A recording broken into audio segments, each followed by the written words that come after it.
Good morning, everybody. It is Thursday.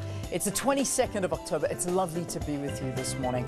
All right, so a very, very busy morning that we've got for you today. After the scenes that were unveiled yesterday with students, so our SABC reporters are at various universities around the country who are going to be bringing you the latest on the current situation on the hashtag Fees Must Fall protests. Also, at about 7:15 this morning, we're going to be crossing to Valen in the UK for the Rugby World Cup, and she'll be bringing us up to speed on the latest from the World Cup. And my goodness me, I mean, it's just, what is it now? 2 days to that semi-final with the All Blacks. My nerves are shot. That's all I can say. I don't know if I'm going to watch the match. I'm still trying to decide if I can handle watching it. Anyway, that's what's on the program. But let's talk news because, I mean, Ayanda, good morning to you. What a day yesterday.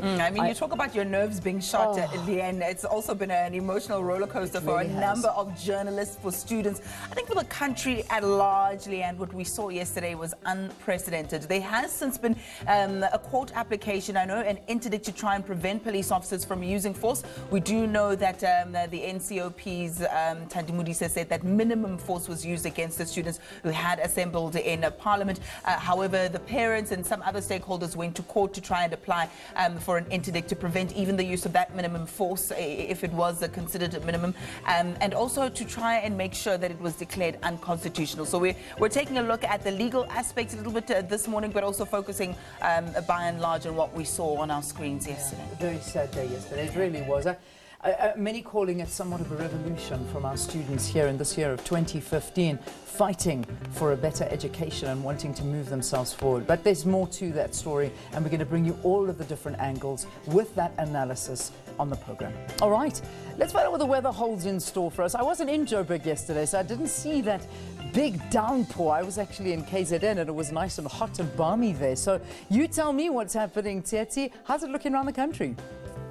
A very good morning, Leanne, you, Ayanda, and good morning to you watching from home. Well, in terms of the weather for today, yes, there was a bit of showers yesterday. Lovely to see. In fact, it started over Tuesday as well. But for today, we're expecting a high fire danger just over the western side of South Africa. And unfortunately, the temperatures will not fall there. It's going to get higher and higher. It's going to be slightly hot over the Western Cape province because of that high fire danger. There's some fog expected over some parts of the east, as well as rain over the southeastern part of the country. I'll keep you updated on all of those news, everything that you need to know weather-wise before you get out and face the world, and hopefully those temperatures will stabilize over the southwestern parts of the country. Stay tuned for all of that. Now, it's back to Ayanda with the first news of today.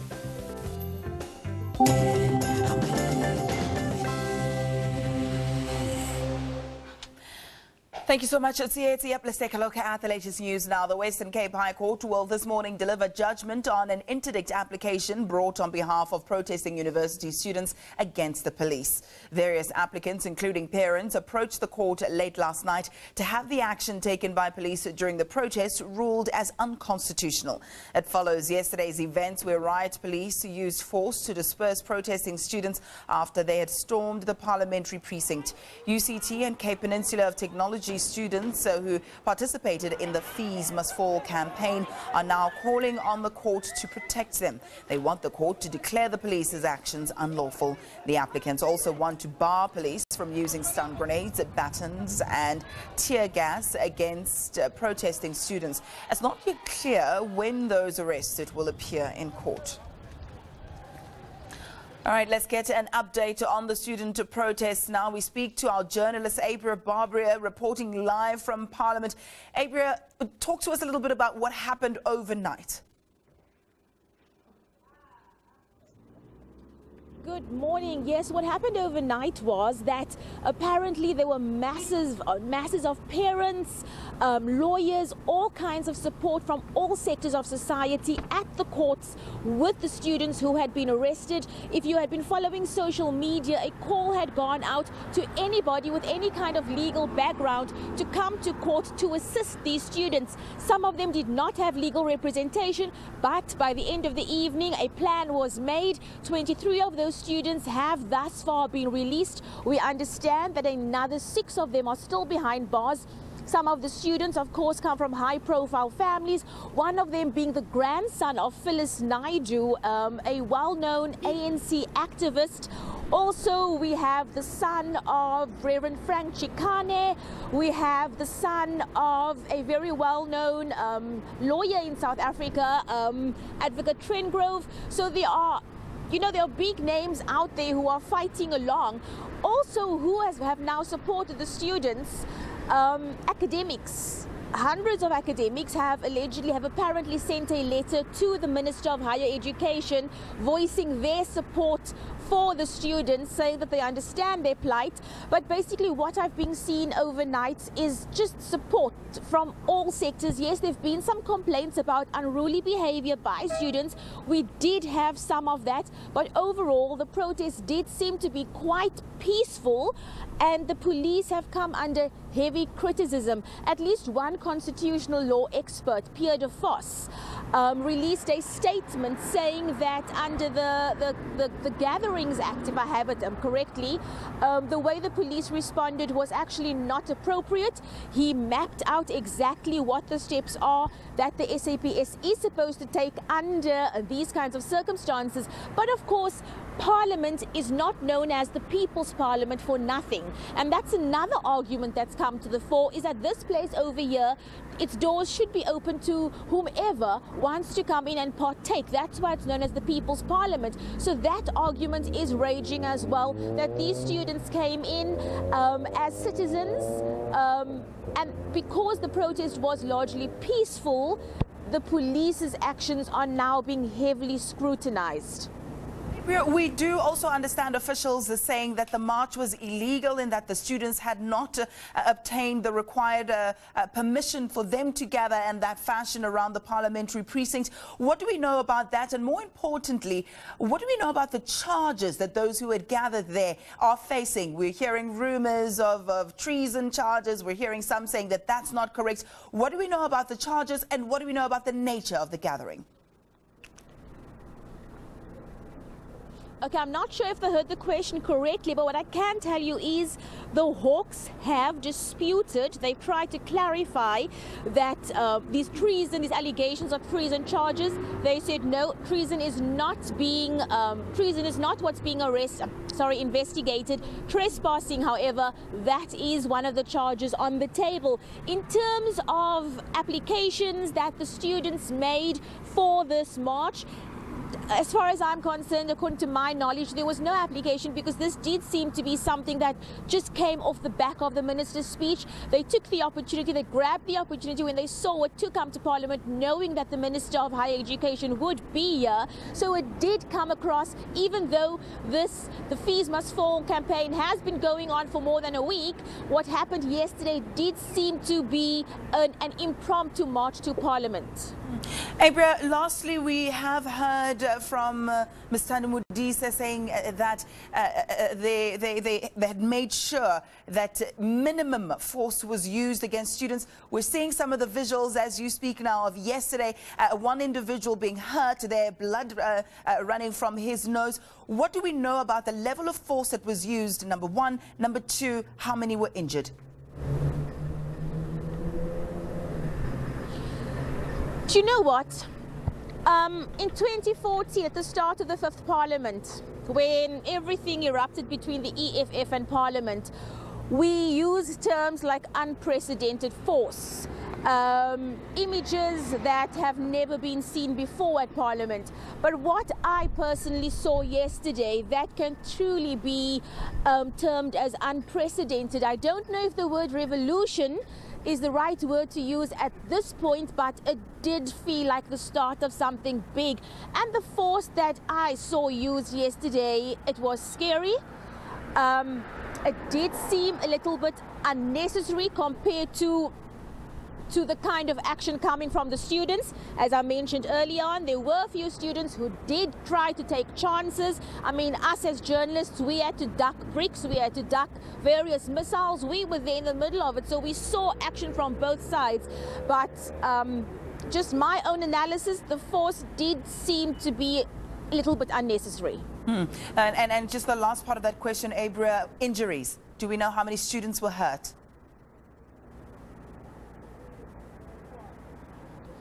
How many students were hurt? I saw at least two students on the ground. One gentleman, his feet were burnt because a canister had actually landed right on his foot. His tacky was blown apart, it was completely shredded, his skin was torn off, so he looked quite badly injured. Another student I saw, we were trying to talk to her, we were trying to help her. I don't know if it was out of the shock or if she'd actually physically been hurt, but she just kept fainting and she was in a complete state. She was traumatized. So that's two that I definitely know of. Thank you so much for that update, Abri. I do also know that officials are trying to verify numbers at the stage, that information slowly trickling in. So we do appreciate that update from you. We'll continue to chat to Abri Barbria throughout the course of the morning. Do stay with us for her regular updates. Abri, my thanks to you. Well, Finance Minister Nhlanhla Nene delivered his medium-term budget policy statement in Parliament yesterday. Nene's speech included a mixture of tax hikes, austerity plans and even retrenchments in the public sector over the next 3 years. The minister announced that government has had to slash the economic growth forecast for this year. The decline follows the worsening global economic environment, which continues to impact negatively on the South African economy. He says tax increases, including VAT, is inevitable. Minister Nene also dropped a bombshell when he announced that the wage increment, or a wage agreement, I should say, that was reached with public sector unions earlier this year has put government finances under pressure. The minister will announce in his February budget next year which taxes will go up and by how much. And economic growth zones. Residents of Joza Township in Grahamstown in the Eastern Cape have gone on the rampage, looting shops belonging to foreign nationals. It follows recent murders in that area. Residents blame the foreigners for the killings. Police were forced to use rubber bullets to disperse crowds. Police had their hands full as angry community members have been looting shops of foreign nationals. This after 5 bodies were found mutilated in different areas of the township. They claim that foreign nationals are behind the murders, alleging that they use body parts for their muti concoctions. They forcefully evicted foreign nationals from their shops and flats, saying they don't want them in their community. I buried my sister a few weeks ago with missing body parts. Our family still wants her full body. Police did nothing then, but now that we are fighting back, police are shooting at us. We want the foreign nationals out. Terrified foreign nationals say they are left homeless and broke. They deny the murder allegations. I've been here as 8 years and I have 3 shops here and all has been looted. I'm there and staying 2 years almost, but I'm from Ethiopia. But long time I'm there, but I don't know what's going on this time. I buy for 2013 that shop to 400 something thousand rand. I'm losing today. Police have escorted foreign nationals out of the area to places of safety. They have maintained heavy presence in the township as the situation remains tense. Ive Poti, SABC News, Grahamstown. 13 minutes after 6 at the bottom of the hour, I'll remind you of those stories we brought for you now in the form of your news headlines. Up next, your financial indicators. Leanne, the rand is still struggling to shape up. Thanks very much, Ayanda. Well, let's take a look at exactly what the rand looked like. It was weaker against the dollar as government bonds pared gains on Wednesday after the finance minister slashed 2015 growth expectations to 1.5% from a previous forecast of 2%. 13.52 against the dollar, 20.84 against the pound, 15.33 against the euro, and R1.30 against Botswana's pula. The JSE closed higher, taking its cue from stronger global markets. Yesterday, the all-share ended 0.2% higher at 52,997, with the blue chip top 40 index up 0.39%. The majority of European markets ended Wednesday's session in the green, but the markets finished well off their session highs. Corporate financial reports were in focus both in Europe and in the United States on a light session for economic data. FTSE up 6,348, the DAX 10,238, and the CAC 4,695. US stocks failed to defend modest gains, closing down for a second consecutive session as allegations about improprieties at Valeant Pharmaceuticals International weighed on the S&P 500's healthcare sector and pressured the broader market. So as you can see, all down, the Dow 17,168, the S&P 500 2,018, and the Nasdaq 4,840. A sudden sell-off in Chinese shares deepened on Thursday, this morning, knocking markets throughout the region lower after a week-long period of relative calm. The Shanghai Composite Index started the day off 0.4%, adding to its 3% loss the previous day.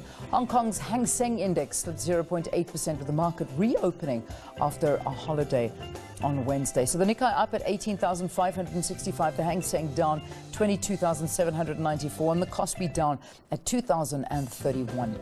Right, let's look at your commodities report now. Gold's trading at $1,166.20 an ounce. Platinum is at $1,006.50 an ounce, and Brent crude $45.46 a barrel.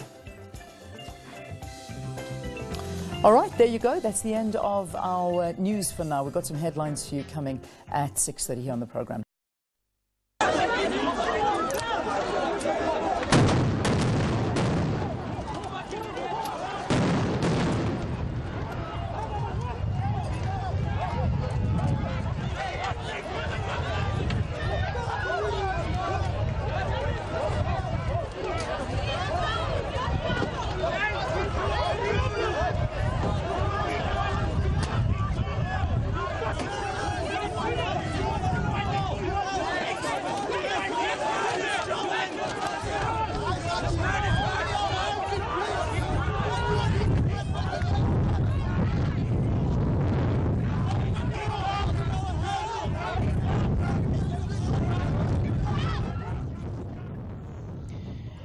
Devastating scenes as witnessed by our SABC cameras outside of Parliament yesterday as students came out in their numbers to protest against the fees.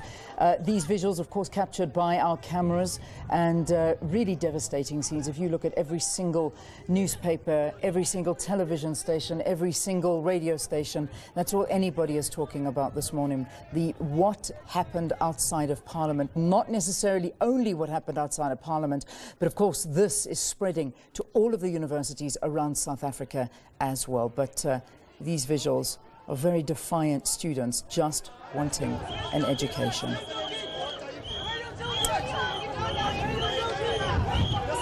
All right, well, this morning we have got our journalist, Abra Babia, reporting live from outside of Parliament. Obviously, a much different scene from what we are looking at here, Abra. I mean, it's just yesterday's scenes were devastating, I imagine. I mean, many people have differing opinions of how they felt about what happened yesterday, but give us a first-hand experience of what it was like. I mean, you were there.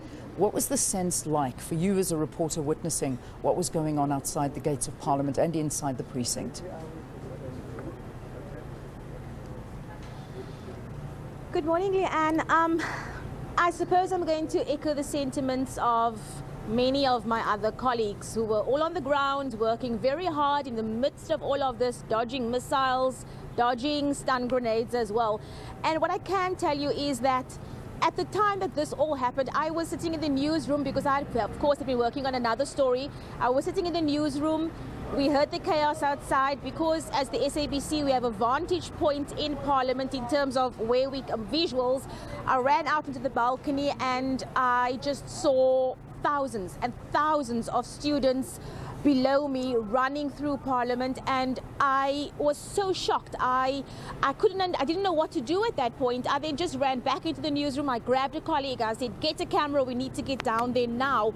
And we went down there, and I promise you, it's like all your emotions, everything just shuts down, and you just buckle down and you do the job and you get as much as you can get. You hear the gun, well, I can't say gunfire, but you hear the stun grenades going off, and you actually run towards it to go see what kind of visuals you can get over there, to go see what kind of reaction you can get to from where that sound came from. And that's literally how it went for hours. I just saw journalists, photographers running around. I saw students. At some point, the police couldn't determine who the media were and who the students were, and quite a few of my colleagues were actually grabbed by police, and they first had to prove which media house they were from before they were then released. And it was only, I suppose, when I got home last night that I managed to process all of this. And from what I've seen on social media, there were very, very few of us, and of course students and everybody else who were part of the protest, who slept last night, because people have just been giving commentary right through the night. Many cannot believe what they saw. Many are still very riled up by what happened. But I can tell you that the parents of the students who were arrested, I suppose they had the hardest evening. Yeah. Somebody I spoke to said her son is a first-year student, and she was praying and she was hoping that he was safe. But she supported him 100% for what he was doing, for the cause that he was fighting, and she understood why her son was there. I spoke to the stepmother of another young man who was arrested. She just told me now, I mean, she was sleeping, she had a very rough night. She just told me now that they have to be back at court at 8:30 this morning. The 23 who have been released, they are appearing. We don't know on what charges they were arrested. The NPA will update us with those details later on. So those 23 are appearing at the Cape Town Court, Cape Town Magistrates Court this morning. But then, of course, the other 6 who were held in Bellville, they were arrested with other charges, and they are seen as the ringleaders, and we are yet to find out exactly what's happening with those 6. Let's elaborate a little bit more on them, because last night, as you say, I think nobody really sleeping, reading, whether it be social media or watching the news or just getting glimpses of what was going on. In your earlier report, you mentioned that the Hawks said treason is not something that they are being, the charges are being laid against them. It's rather trespassing. Has this been confirmed? Because many are still speculating that a charge of treason may very well be laid. Leanne, the stepmother who I spoke to earlier on, who does have a legal background as well, she was still insisting that the 6 at Bellville were arrested for treason. But my colleagues who were covering the story till late last night have confirmed, they did interviews with the Hawks, who in fact confirmed that, number one, they are not investigating anything because this is a SAPS matter. So at the moment the Hawks are saying this is not their beat, it belongs to SAPS. But treason is definitely not on the table, and as you mentioned, they are citing trespassing rather as the charges against those 6. Abra, I know we're going to be crossing to you throughout the morning because it's a very, very busy day out there. As you heard, appearing in court at around about 8:30 this morning, those that were arrested. Abra Barbia, who's outside Parliament, very different scenes there this morning, very quiet as opposed to what unfolded yesterday. And all of this was happening while the midterm budget was being announced by our Finance Minister inside the buildings of Parliament. So we'll continue to keep on watching those. Let's take a break. We'll see you after this with more.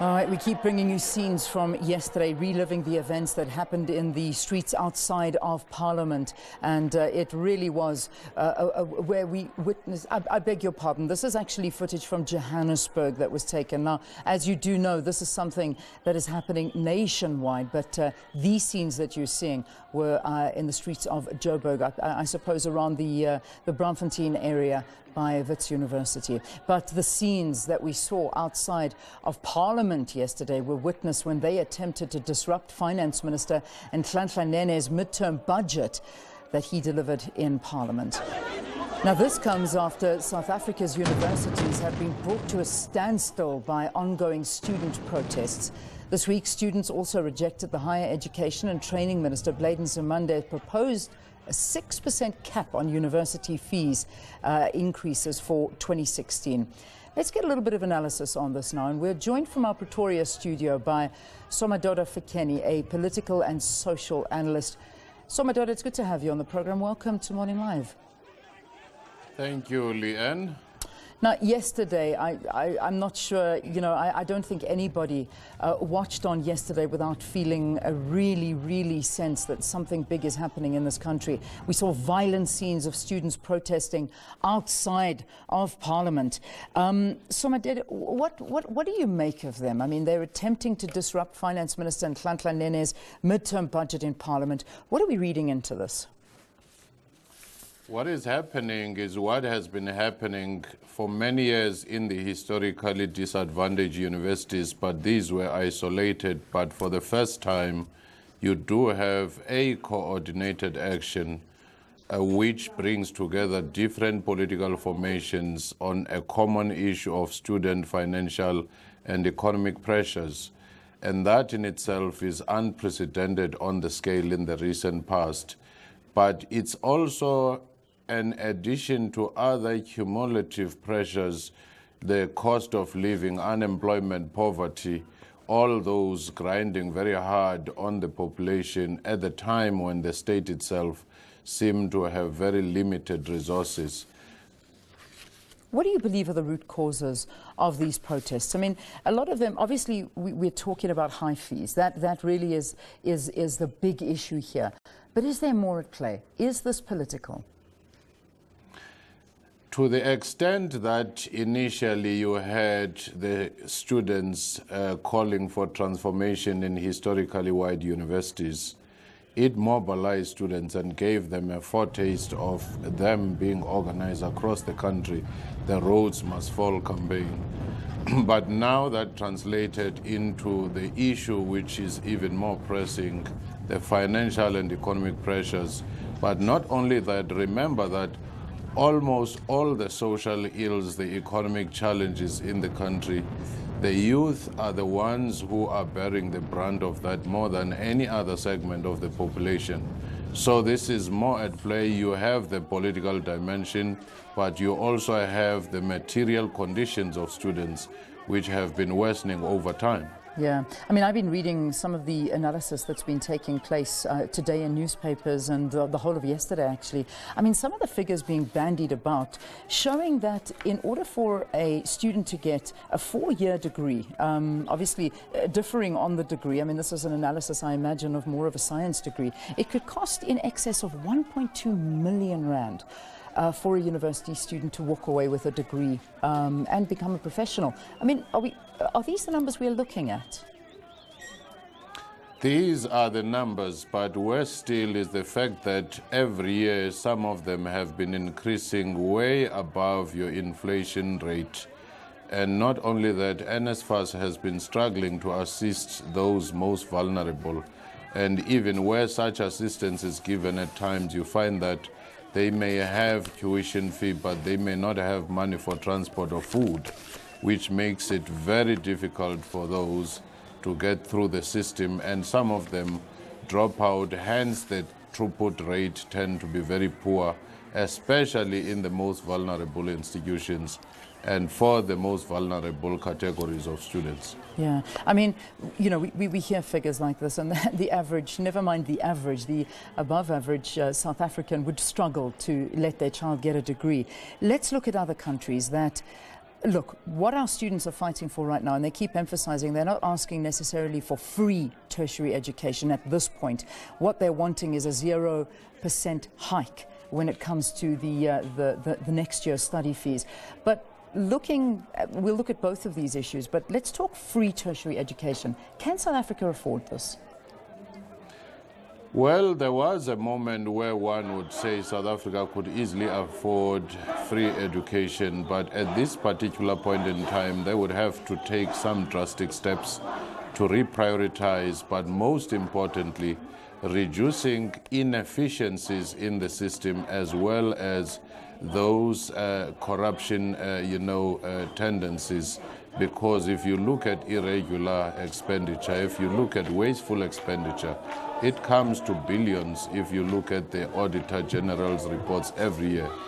Only countries like Germany where you do have instances of free education, but South Africa would have to change the way it is doing things in the most drastic fashion to improve efficiencies and recover the money that is seeping through the system. Yeah, I mean, there are examples of countries that do offer free tertiary education, and I mean, they seem to pull it off, and that's, I suppose, models we need to look at. But at this point, our students asking for a 0% hike, whereas our higher education minister capped it at 6%.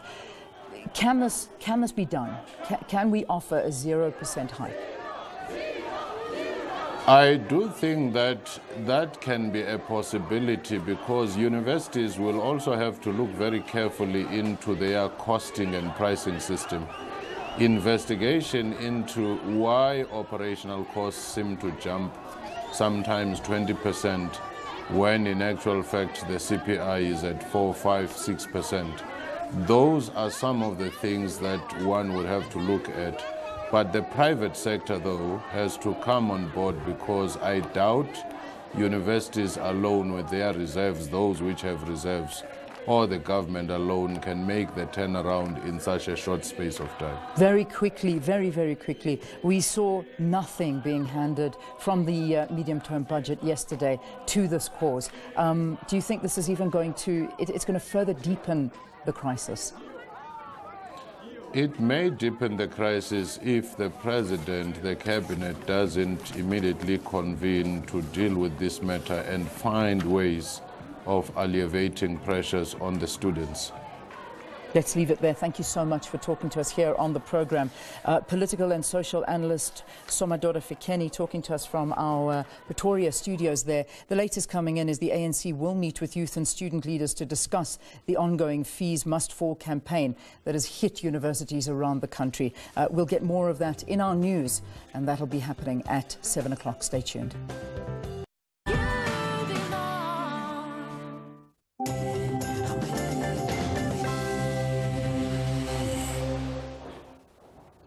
Welcome back. Thanks so much for joining us. Let's take a look at the latest news now. Students from universities across the Western Cape have applied for an urgent court interdict against the police speaker of the National Assembly and the Minister of Higher Education.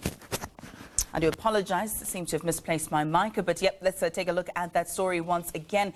It is much ado about the protest action that we saw yesterday, and we do know that students from universities across the Western Cape have applied for an urgent court interdict against the police, the Speaker of the National Assembly and the Minister of Higher Education. Well, it follows yesterday's events which saw riot police using force to disperse protesting students after they stormed the parliamentary precinct.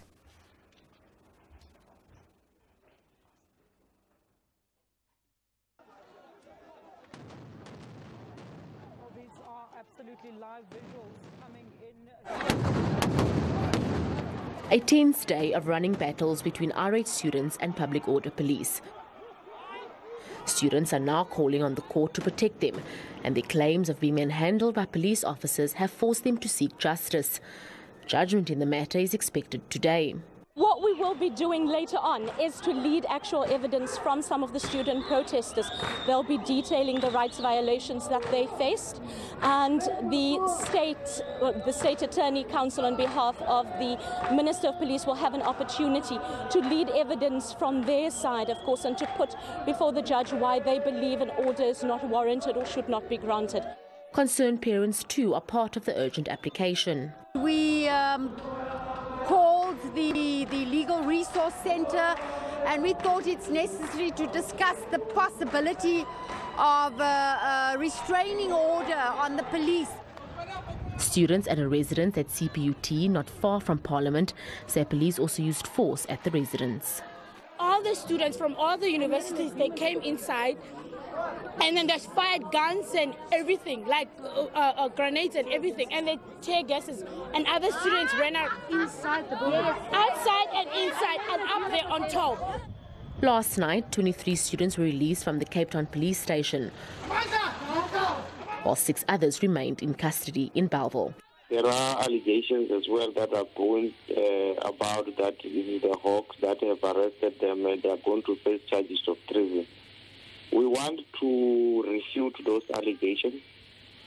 These students, I'm quite sure they will likely to face charges of trespassing as well as that of public violence if it goes that far. And as the Hawks, we are not involved in any issues of crime prevention. That is a police SAPS function. It's not clear when the students will appear in court. Carmel Lochenberg-Roberts, SABC News, Cape Town.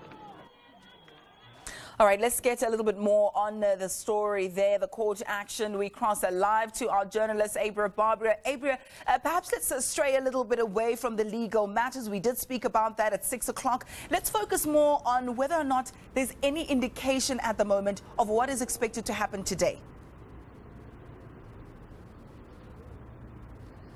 Good morning again. Now, as you heard earlier, my colleague did speak with the Hawks last night, and they've refuted that treason charges are on the charge sheet.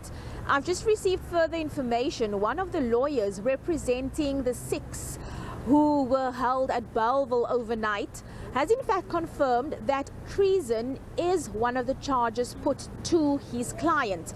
Now, he's been charged with, him and the other 5 have been charged with trespassing, contravention of the Gatherings Act and high treason. The reason why they were not released from police custody last night is because treason is treason is a Schedule 6 offence. It's regarded as being a very serious offence. So these 6 remain behind bars. They remain in police custody. It's unclear when they will be appearing. I did hear that they might be appearing tomorrow, but where we will be heading from here is to the Cape Town Magistrates Court, where the remaining 23 will be appearing. Their charges not yet clear, as I mentioned earlier. We're still waiting to hear from the NPA on that, but they will be appearing later on at 8:30. All right, actually, what you've just mentioned to me now, Abra, changes the game completely. Let's go back to the legal matters now and focus on the treason charge. On what grounds do we understand at the moment do the students face charges of treason? I'm not sure if I heard your question correctly. What I can tell you is we do have disputing views on exactly what the rights are of those who entered the grounds of Parliament yesterday. On the one hand, you have legal analysts who say that Parliament is a people's parliament.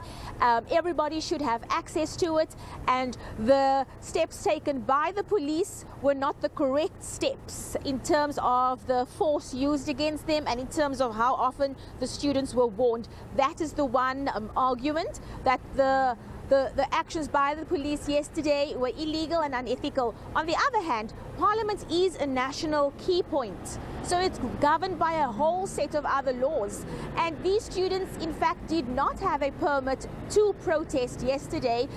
You do have bylaws to consider as well, so it's a whole range of things that needs to be unpacked, and I'm sure we're going to get further analysis and further information as the day goes by, because at the moment there are lots of loose ends that we're all trying to tie up to understand the situation better. We also have another case which will be appearing in the High Court. I think that's today as well. One parent is also, I think she has laid a charge against the police, a concerned parent, for the kind of force used. And then of course CPUT itself, they are also launching a High Court urgent application to prevent students from trespassing on the campus today.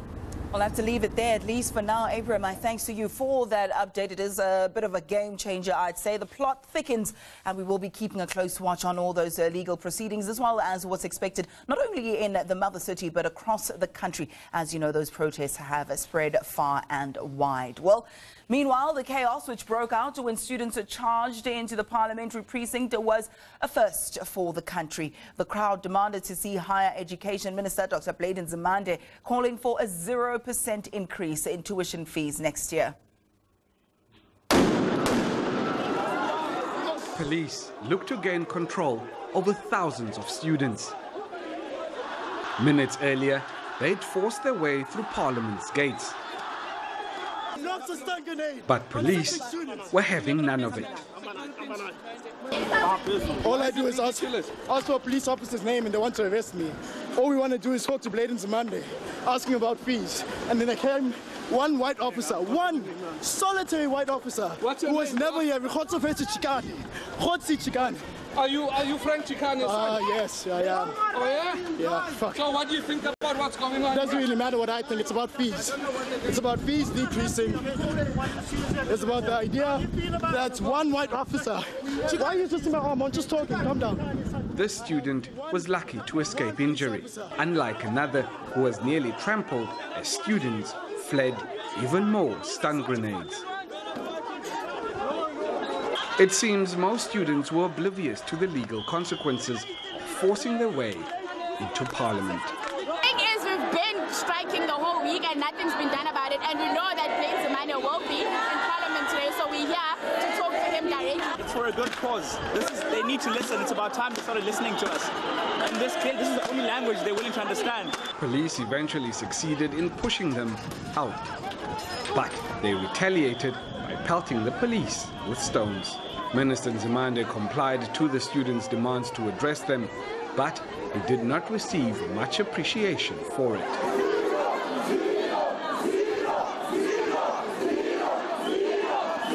The students are demanding a freeze on student fees for next year. Lukhanyo Khalata, SABC News, Parliament.